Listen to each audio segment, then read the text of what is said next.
Hello, hope you are doing alright today and you are not stressed up with CAPSIM globalDNA. If you are, don't worry because I'm here to help you out. Before we continue, kindly consider subscribing and liking this video to reach other people who are in dire need of help. The sole purpose of this video is to help you make 900 plus points in CAPSIM globalDNA. Today, we will work together to come up with the best round 1 decision. So, let us start. Research and development. Currently, we only have one product, Able, with a speed and accuracy of 6.4 and service life of 21,000. We are planning to sell Able mostly in the low-tech market segment.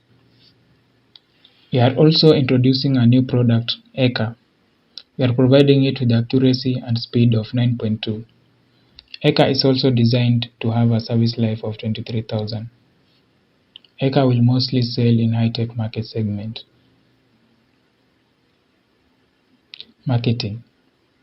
At round 1, we are selling Able product only.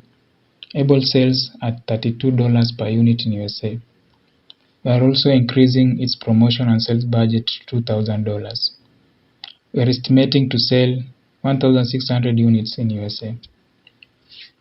For German market, we are pricing Able at 33.5 euros per unit. We are also budgeting 1,300 euros for promotion and sales. We are expecting to sell 250 units. For Chinese market, we will sell Able for 224.75 yuans. We are also budgeting $1,250 for sales and promotion. We are estimating to sell 250 units. Production. In USA, Able had an inventory of 124 units. To avoid stock out, we opted to produce additional 1,700 units. In Germany, there was no inventory.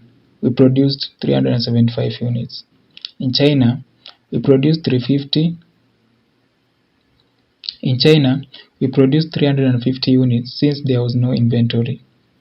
We chose to locate our company in the USA because there is a larger market share compared to other countries, i.e. China and Germany. We maintain Able capacity at 1,700 and increase automation from 3 to 4. Finance. We borrowed 8,300 current debt, 8,200 long-term debt, and issued stock worth 5,100. We expected to have 12,587 at the end of the year as cash balance. Thank you for taking your time to watch this video. I hope it was educative and interesting. Kindly remember to like and subscribe never to miss out an amazing content in future. Have a nice time.